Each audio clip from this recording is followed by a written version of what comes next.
ঐশী আলোর রঙে রাঙাও জীবন, কোরআনকে করে নাও জীবন বিধান। আলোকিত কোরআন, আলোকিত কোরআন, জিপিএইচ শিপাত, আলোকিত কোরআন, আলোকিত কোরআন। আসসালামু আলাইকুম ওয়া রাহমাতুল্লাহি ওয়া বারাকাতুহু। বিসমিল্লাহ ওয়ালহামদুলিল্লাহ ওয়াসসালাতু ওয়াসসালামু আলা রাসূলিল্লাহ ওয়া বা'দ। সুপ্রিয় দর্শক শ্রোতা, কাছে দূরে বিশ্ব জুড়ে যে যেখান থেকে যুক্ত আছেন, আপনাদের সবাইকে স্বাগত জানাচ্ছি ১৬তম জাতীয় হিফজুল কোরআন প্রতিযোগিতা জিপিএইচ ইস্পাত নিবেদিত আলোকিত কোরআন ২০২৬-এর বর্ণিলে আয়োজনে। অনুষ্ঠানের title sponsor GPH Ispat, powered by RFL pipe and fittings, cosponsors Teletalk, smart synthetic colour paste মেহেদি, নতুন ধরা ও আল আরাফা ইসলামী ব্যাংক পিএলসি। সার্বিক ব্যবস্থাপনায় প্রিয় চ্যানেল আরটিভি ও কিউএস মাল্টিমিডিয়া। আজ মাহে রমাদানের ১৬তম দিবস। অনুষ্ঠিত হবে ইমাম আবু ইউসুফ রাহিমাহুল্লাহ গ্রুপের প্রতিযোগী বন্ধুদের তেলাওয়াত। জিপিএইচ শিপাত, আলোকিত কোরআন, আলোকিত কোরআন। দেশে দেশে শান্তির বাণী ছড়াতে কোরআনের শিক্ষা দাও ছড়িয়ে। দেশে দেশে শান্তির বাণী ছড়াতে কোরআনের শিক্ষা দাও। চারজন প্রতিভা ইতোমধ্যে এসে আসন গ্রহণ করেছেন। শুনবো সুমিষ্ট কণ্ঠে তেলাওয়াত। মূল্যায়নের জন্য রয়েছেন ৩ দেশের সমন্বয়ে গঠিত বিজ্ঞ বিচারক প্যানেল। এবার পরিচয় করিয়ে দিচ্ছি আজকের পর্বের বিজ্ঞ বিচারক প্যানেলের সাথে। শুরুতে রয়েছেন সুদূর মিশর থেকে আগত প্রখ্যাতকারী ফদিলাতুশ শেখ আব্দুল লতিফ ওয়াহদান হাফিজাহুল্লাহ ফ্রম ইজিপ্ট। আসসালামু আলাইকুম ওয়া রাহমাতুল্লাহি ওয়া বারাকাতুহু। ফদিলাতুশ শেখ সৈয়দ বিলাল বিন আশরাফ আল আজহারি হাফিজাহুল্লাহ। আসসালামু আলাইকুম ওয়া রাহমাতুল্লাহি ওয়া বারাকাতুহু।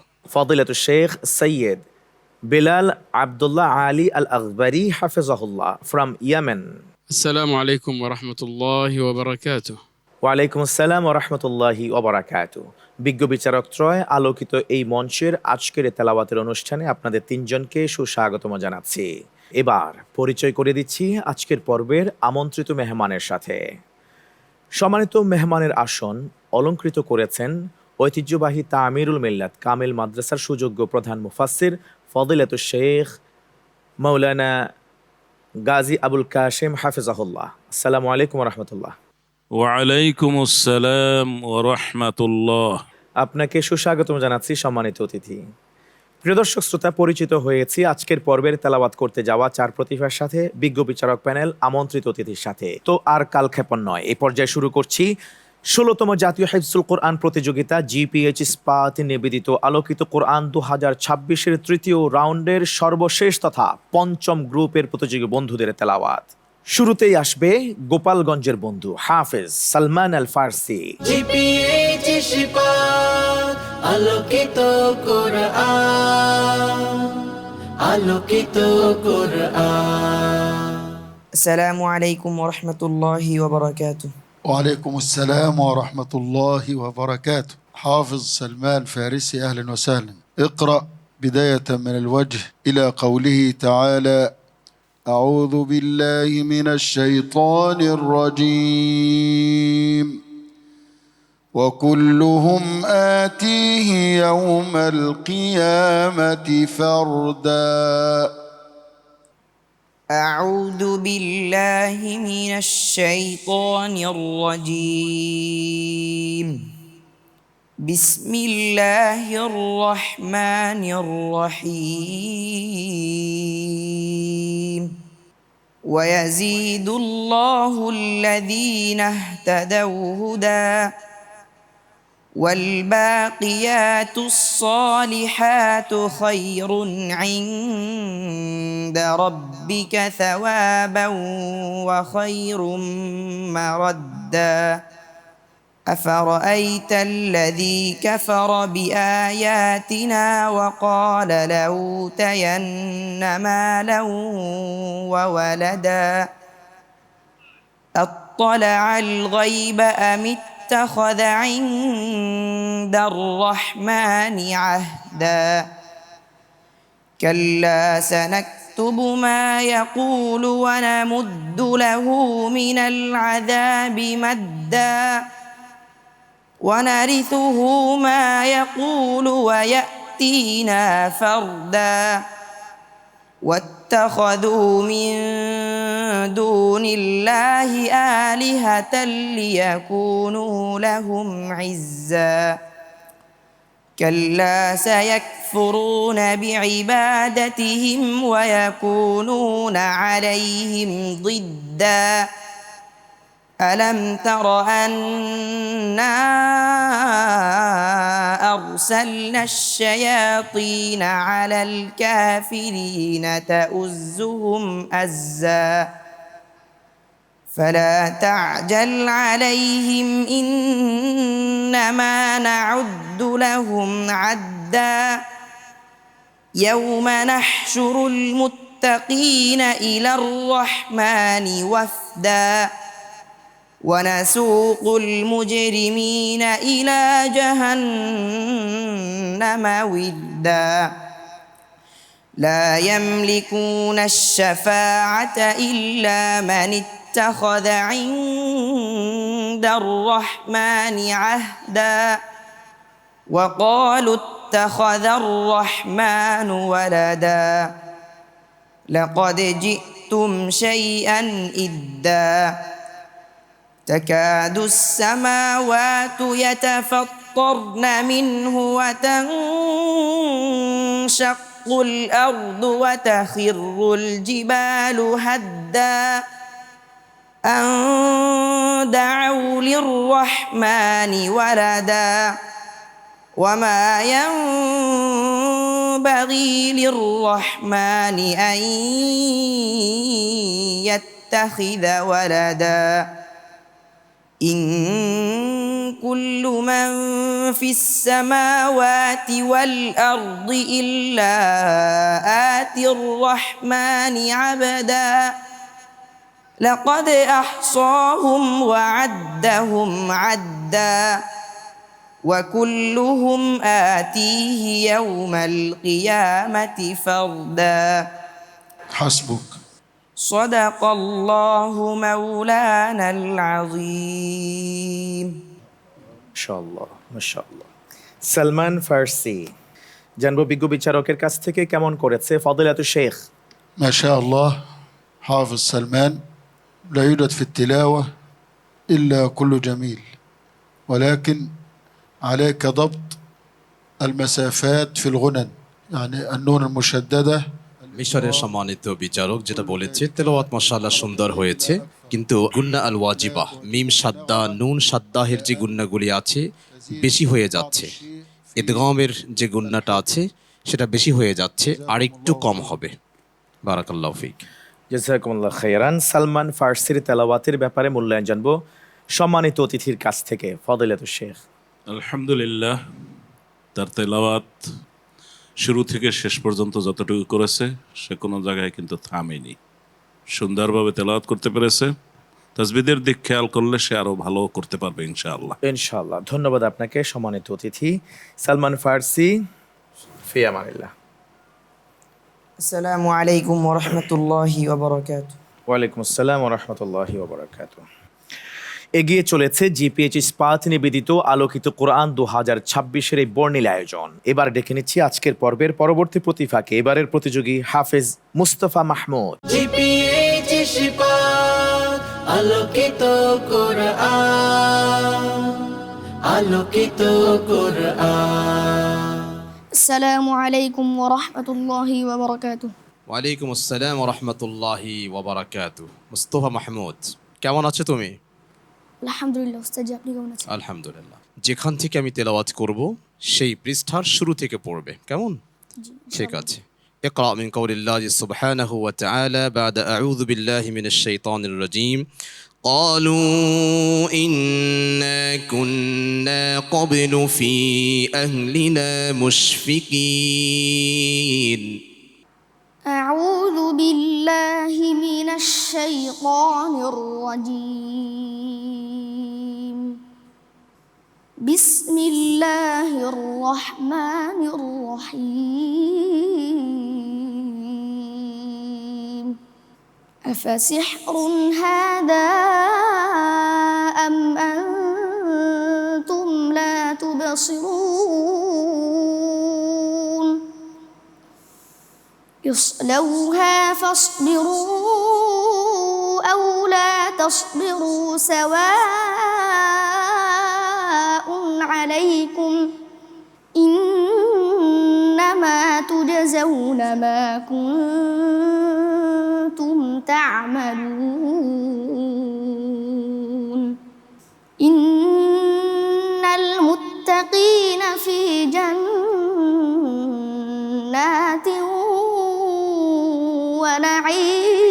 ونعيم فاكهين ما آتاهم ربهم ووقاهم ربهم عذاب الجحيم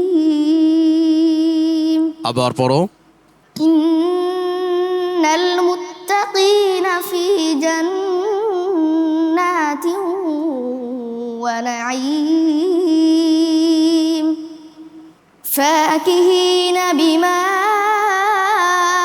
آتاهم ربهم ووقاهم ربهم عذاب الجحيم كلوا واشربوا هنيئا بما كنتم تعملون متكئين على سرر مصفوفة وزوجناهم بحور عين والذين آمنوا واتبعتهم ذريتهم بإيمان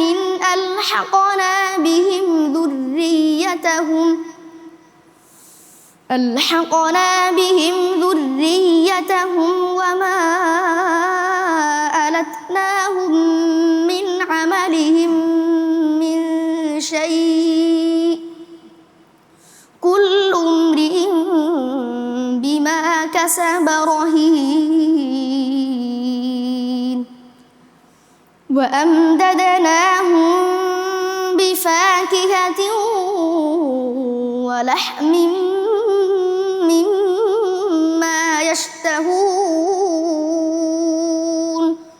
يتنازعون فيها كأسا لا لغو فيها ولا تأثيم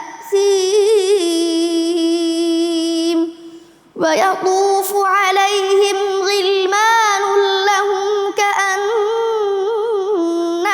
لؤلؤ مكنون وأقبل بعضهم على بعض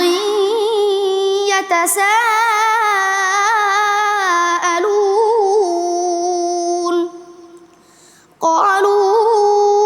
قالوا إنا كنا قبل في أهلنا مشفقين فمن الله علينا ووقانا عذاب السموم إنا كنا من قبل ندعوه إنه هو البر الرحيم فذكر فما أنت بنعمة ربك بكاهن ولا مجنون أم يقولون شاعر نتربص به ريب المنون قل تربصوا فإني معكم من المتربصين ما شاء الله حسبك صدق الله العظيم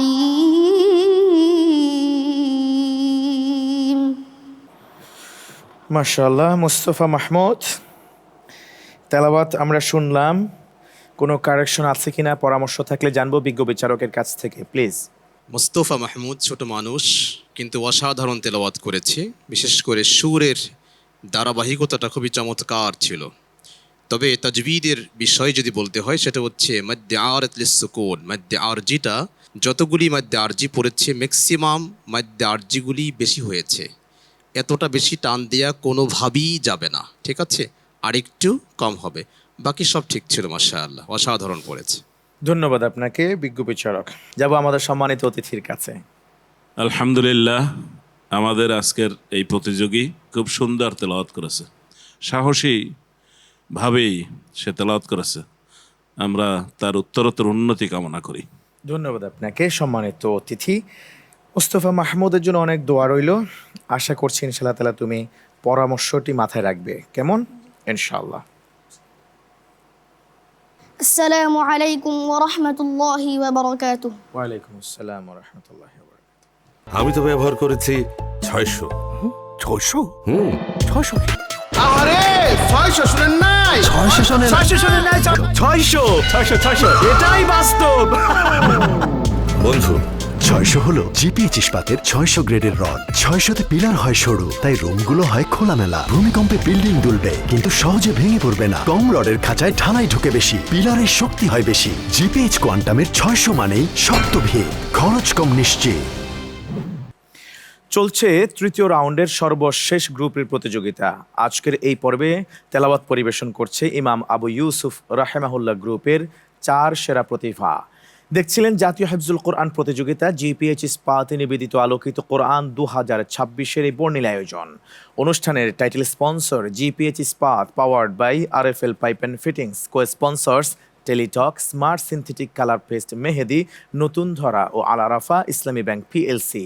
শুনলাম এতক্ষণ পর্যন্ত 2 জন প্রতিভার কণ্ঠে তেলাওয়াত। হাজির হব বিরতির পর ইনশাআল্লাহ তাআলা আরও 2 জন সুমিষ্ট কণ্ঠের তেলাওয়াতের অধিকারী প্রতিভা নিয়ে। ততক্ষণ পর্যন্ত প্রিয় সেটের সাথেই থাকুন। আলোকিত কোরআন জিপিএইচ ইস্পাত, আলোকিত কোরআন জিপিএইচ ইস্পাত, আলোকিত কোরআন, আলোকিত কোরআন।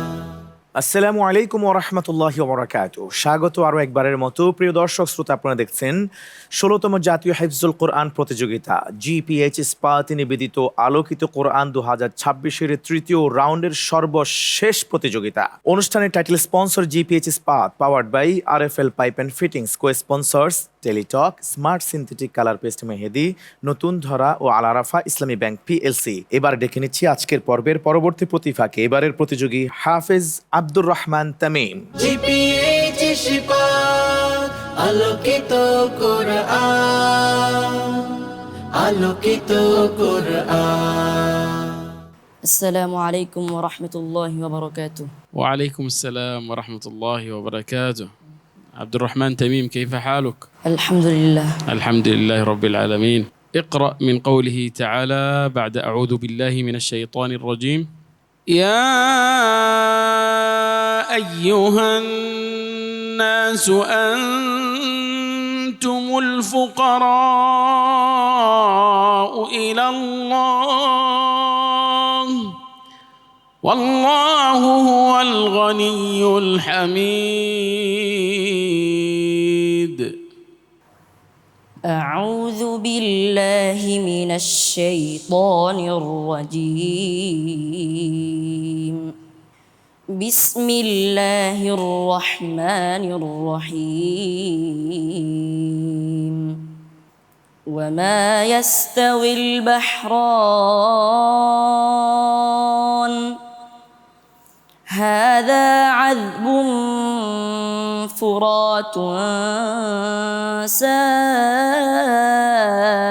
سائغ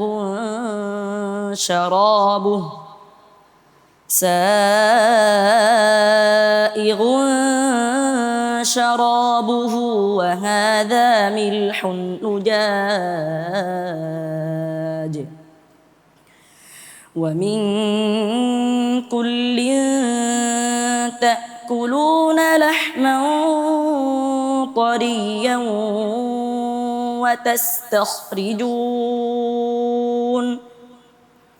وتستخرجون حلية تلبسونها وترى الفلك فيه مواخر لتبتغوا من فضله ولعلكم تشكرون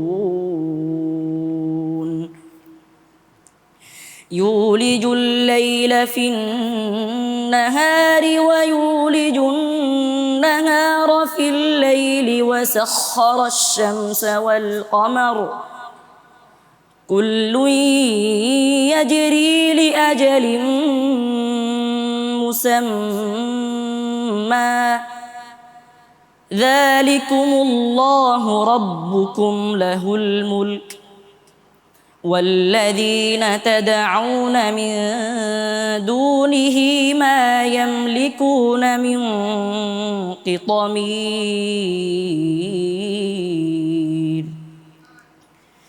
إن تدعوهم لا يسمعوا دعاءكم ولو سمعوا ما استجابوا لكم ويوم القيامة يكفرون بشرككم ولا ينبئك مثل خبير يا أيها الناس أنتم الفقراء إلى الله والله هو الغني الحميد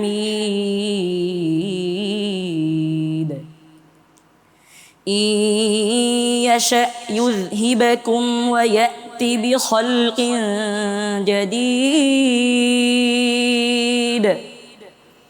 وما ذلك على الله بعزيز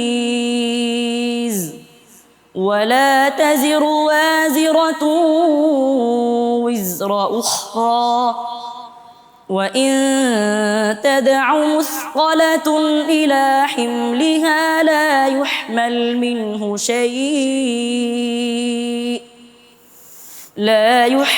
منه شيء ولو كان ذا قربى إنما تنذر الذين يخشون ربهم بالغيب وأقاموا الصلاة ومن تزكى فإنما يتزكى لنفسه وإلى الله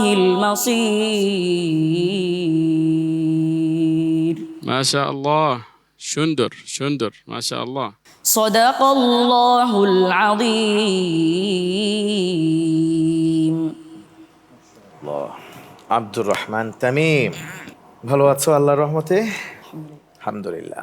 বিজ্ঞ বিচারক ما شاء الله تبارك الله عبد الرحمن تميم تلاوة طيبة أحسن الله إليك তামিম মাশাআল্লাহ ভালো পড়েছে। বিজ্ঞ বিচারকও আশা করি তার তেলাওয়াতে খুশি হয়েছে, তার জন্য দোয়া করেছে। আর আমার কাছে মনে হয়েছে আগের পর্বের তেলাওয়াত আজকের পর্ব থেকে ভালো ছিল একটু। যদি আজকে তামিম পরবর্তী রাউন্ডে চলে যায় তাহলে আরও বেশি ফোকাস হতে হবে তেলাওয়াতের প্রতি, তাজবিদের প্রতি, সৌতের প্রতি, যাতে করে হোঁচট না খেয়ে যায় ইনশাআল্লাহ। ধন্যবাদ আপনাকেও বিজ্ঞ বিচারক। যাব সম্মানিত অতিথির কাছে, কিভাবে দেখছেন এই তেলাওয়াতকে? আলহামদুলিল্লাহ, তার তেলাওয়াত চমৎকার হয়েছে, সাবলীলভাবে সে পড়ে গেছে। আশা করব সে আরো সুন্দর করবে। ধন্যবাদ আপনাকে সম্মানিত অতিথি। আর আব্দুর রহমান তামিম, দেখা যাক কি হয়। ফি আমানিল্লাহ। আসসালামু আলাইকুম ওয়া রাহমাতুল্লাহি ওয়া বারাকাতুহু। ওয়ালাইকুম আসসালাম ওয়া রাহমাতুল্লাহি ওয়া বারাকাতুহু। আরএফএল ক্লাস পাইপ নিশ্চিত করে প্রতি ইঞ্চিতে সঠিক থিকনেস ও সঠিক মাপ, তাই মাটির 1250 ফুট গভীরেও আরামে নিতে পারে প্রচন্ড চাপ। পাইপের বস না কিনলে লস। প্রিয় দর্শক শ্রোতা, দেখছেন জাতীয় হিফজুল কোরআন প্রতিযোগিতা জিপিএইচ ইস্পাত নিবেদিত আলোকিত কোরআন 2026-এর তৃতীয় রাউন্ডের আজ শেষ পর্বের প্রতিযোগিতা। এবার ডেকে নিচ্ছি আজকের পর্বের সর্বশেষ প্রতিভাকে এবারের বন্ধু নারায়ণগঞ্জের প্রতিনিধি হাফেজ জুনায়েদ রহমান। জিপিএইচ ইশফাক আলোকিত কোরআন আলোকিত কোরআন। আসসালামু আলাইকুম ওয়া রাহমাতুল্লাহি ওয়া বারাকাতুহু। وعليكم السلام ورحمة الله وبركاته. اقرأ مستعينا بالله إلى قول الله تبارك وتعالى: هل جزاء الإحسان إلا الإحسان. أعوذ بالله من الشيطان الرجيم. بسم الله الرحمن الرحيم. فيومئذ لا يسأل عن ذنبه إنس ولا جان. فبأي آلاء ربكما تكذبان. يعرف المجرمون بسيماهم فيؤخذ بالنواصي والأقدام. فبأي آلاء ربكما تكذبان.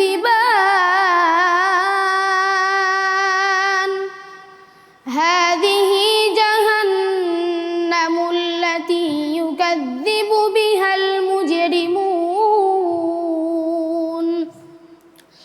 يطوفون بينها وبين حميم آن. فبأي آلاء ربكما تكذبان. ولمن خاف مقام ربه جنتان. فبأي آلاء ربكما تكذبان. ذواتا أفنان. فبأي آلاء ربكما تكذبان. فيهما من كل فاكهة زوجان. فيهما عينان تجريان. فبأي آلاء ربكما تكذبان. فيهما من كل فاكهة زوجان. فبأي آلاء ربكما تكذبان. فيهن قاصرات الطرف لم يطمثهن إنس قبلهم ولا جان. أعد الآية. فيهما من كل فاكهة زوجان.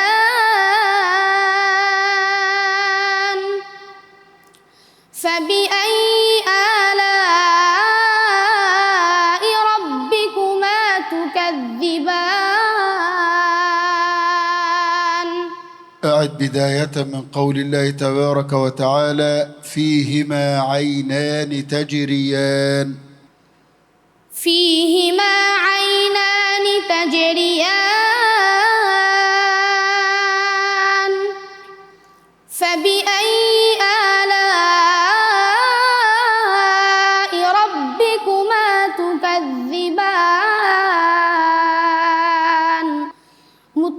متكئين على فرش انتبه فيهما من كل فاكهة زوجان فيهما من كل فاكهة زوجان فبأي آلاء ربكما تكذبان متكئين على فرش بطائنها من استبرق وجنى الجنتين دان فبأي آلاء ربكما تكذبان فيهن قاصرات الطرف لم يطمثهن إنس قبلهم ولا جان فبأي آلاء ربكما تكذبان كأنهن الياقوت والمرجان فبأي آلاء ربكما تكذبان هل جزاء الإحسان إلا الإحسان فبأي آلاء ربكما تكذبان ومن دونهما جنتان فبأي آلاء ربكما تكذبان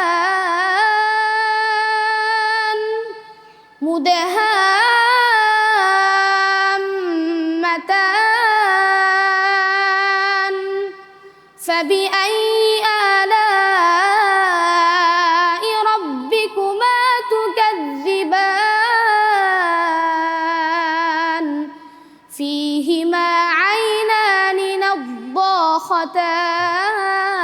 نضاختان بارك الله فيك حسبك صدق الله العظيم সাদাকাল্লাহুল আজিম। শুনছিলাম সূরা রহমান। কেমন হলো তেলাওয়াত জানবো বিজ্ঞ বিচারকের কাছ থেকে। ফাদিলাতুশ শেখ। سورة الرحمن عروس القرآن وقرأها عروس المسابقة সম্মানিত বিচারক যেটা বলেছে যে সূরাতুর রহমানকে কোরআনের অলংকার বলা হয়, আর জোনায়েত রহমান হচ্ছে মুসাবাকার প্রথম থেকেই এই স্টেজের একটি অলংকার আছে এখন পর্যন্ত আর কি। হয়তো একটু ভয় কাজ করছে, তো তারপরেও দেখা যাক আল্লাহ পাক তার তাকদীরে কি লেখা আছে। আশা করি ভালো কিছু করবে ইনশাআল্লাহ। বারাকাল্লাহ। ইনশাআল্লাহ। তবে তাই হোক, আমরা দোয়া করছি। এবার যাব সম্মানিত অতিথির কাছে। আলহামদুলিল্লাহ, তার তেলাওয়াত খুব সুন্দর লেগেছে। সূরা আর রহমান খুব গুরুত্বপূর্ণ একটি সূরা, সেখান থেকে যা তেলাওয়াত করেছে ছোট মানুষ, খুব সুন্দর হয়েছে। আরও সজাগ সচেতন থাকবে, হিফজের দিকে নজর রাখবে, আরও ভালো করবে ইনশাআল্লাহ। ইনশাআল্লাহ। অনেক অনেক ধন্যবাদ জানাচ্ছি আপনাকে। আর ধন্যবাদ জুনায়েদ রহমান, চমৎকার তেলাওয়াত হয়েছে।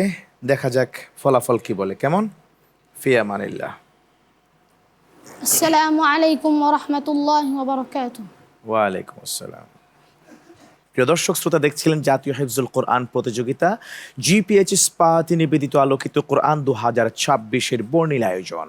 অনুষ্ঠানের title sponsor GPH Ispat, powered by RFL pipe and fittings, cosponsors Teletalk, smart synthetic colour paste মেহেদি, নতুন ধরা ও আলারাফা ইসলামী ব্যাংক পিএলসি। আমরা যাচ্ছি বিরতিতে, ইনশাআল্লাহ তাআলা ফিরবো কিছুক্ষণের মধ্যেই। সাথে থাকবে প্রতিযোগী বন্ধুরা এবং তাদের ফলাফল, এবং তার সাথে সাথে থাকবে বিশেষ পরিবেশনা। আপনারা থাকুন আলোকিত এই মঞ্চের সাথেই। আলোকিত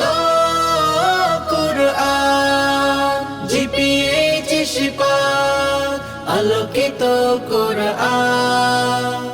আরএফএল ক্লাস পাইপ নিশ্চিত করে প্রতি ইঞ্চিতে সঠিক থিকনেস ও সঠিক মাপ, তাই মাটির 1250 ফুট গভীরেও আরামে নিতে পারে প্রচন্ড চাপ। পাইপের বস না কিনলে লস। জিপিএইচ ইস্পাত আলোকিত কোরআন, আলোকিত কোরআন। আসসালামু আলাইকুম ওরহমতুল্লাহি ওবরাকাতুহ। বিরতির পর আরও একবারের মতো স্বাগত জানাচ্ছি প্রিয় দর্শক শ্রোতা। আপনারা দেখছেন জাতীয় হিফজুল কোরআন প্রতিযোগিতা জিপিএইচ ইস্পাত নিবেদিত আলোকিত কোরআন 2026। অনুষ্ঠানের title sponsor GPH Ispat, powered by RFL pipe and fittings, cosponsors Teletalk, smart synthetic colour paste মেহেদি, নতুন ধরা ও আলারাফা ইসলামী ব্যাংক পিএলসি। এবারের বিশেষ পরিবেশনায় রয়েছে মহাগ্রন্থ আল কোরআন থেকে তেলাওয়াত, তবে তা কোনো প্রতিযোগীর কণ্ঠে নয়, এবার বিজ্ঞ বিচারকের কণ্ঠে। সুদূর ইয়ামেন থেকে যুক্ত হওয়া আলোকিত এই মঞ্চের অন্যতম বিজ্ঞ বিচারক ফজিলাতুল শেখ বিলাল আব্দুল্লাহ আলী আল আকবরী হাফেজাহুল্লাহর কাছ থেকে আমরা শুনবো। এই পর্যায়ে স্টেজে আসবেন ফজিলাতুল শেখ বিলাল আবদুল্লাহ আলী আল আকবরী হাফেজাহুল্লাহ। জিপিএইচ ইস্পাত আলোকিত কোরআন, আলোকিত কোরআন। أعوذ بالله من الشيطان الرجيم. بسم الله الرحمن الرحيم. قل هذه سبيلي أدعو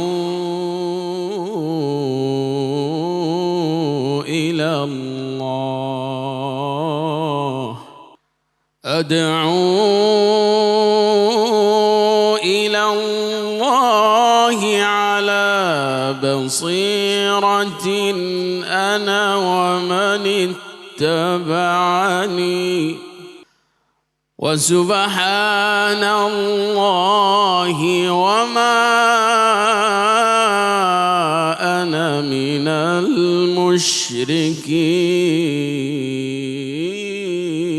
المشركين.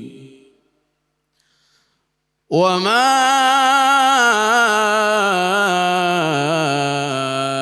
أرسلنا من قبلك إلا رجالا نوحي إليهم من أهل القرى أفلم يسيروا في الأرض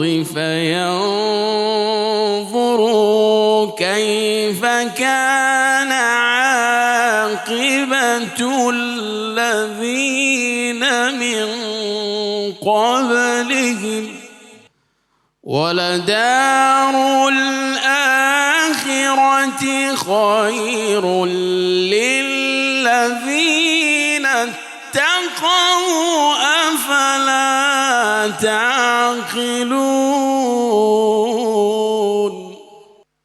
حتى إذا استيأس الرسل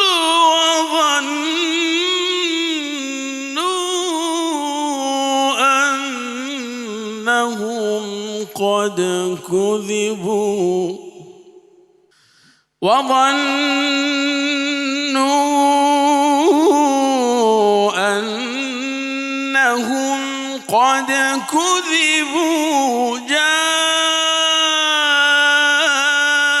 جاءهم نصرنا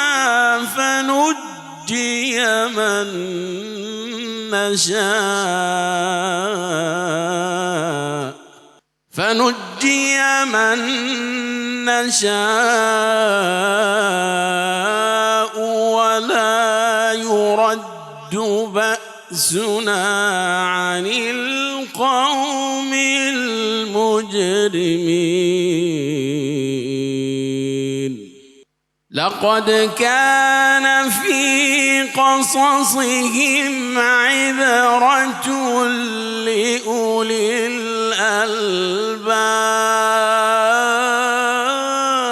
الألباب. ما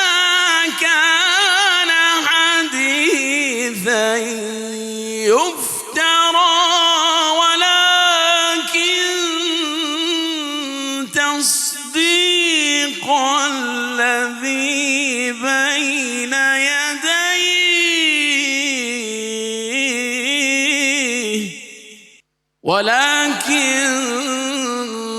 تصديق الذي بين يديه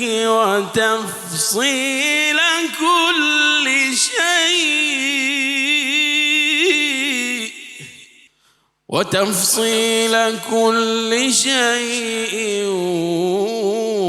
وهدى ورحمة لقوم يؤمنون صدق الله العظيم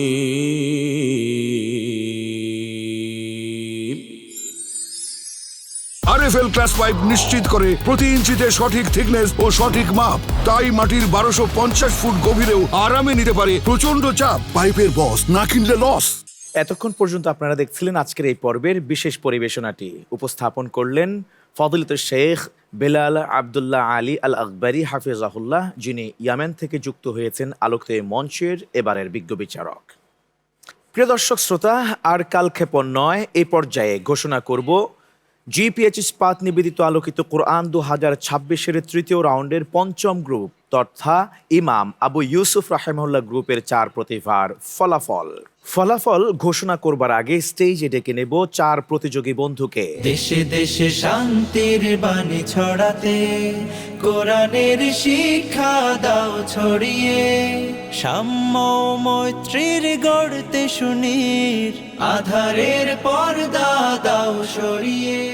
এবারে ডেকে নেব আলোকিত মঞ্চে এসে আমাদেরকে সহযোগিতা করবার জন্য আজকের পর্বের আমন্ত্রিত সম্মানিত অতিথিকে, ফজিলত শেখ মাওলানা গাজী আবুল কাশেম হাফিজাহুল্লাহ, প্লিজ।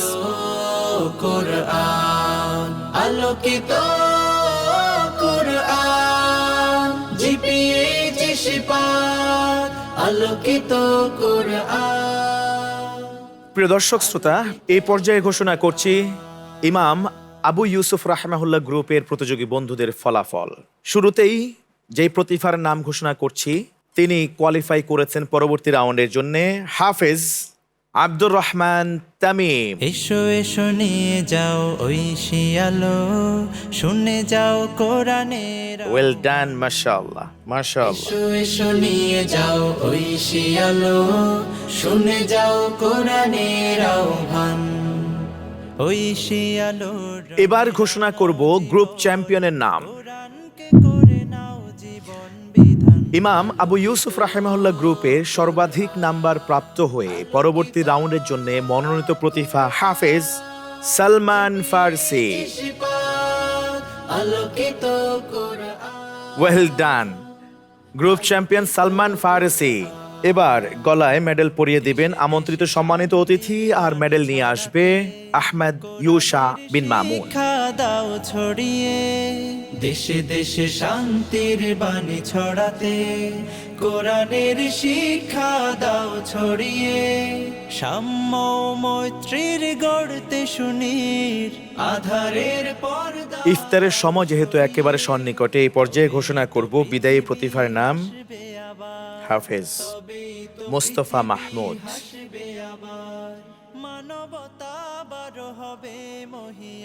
হাফেজ মুস্তফা মাহমুদকে বিদায় নিতে হচ্ছে আলোকিত এই জার্নি থেকে। আমরা এই বন্ধুর কোথায় প্রবলেম ছিল সেটা দেখব, তবে তার আগে আমরা কংগ্রাচুলেট করব আমাদের আরেক প্রতিভা হাফেজ জুনায়েদ রহমানকে।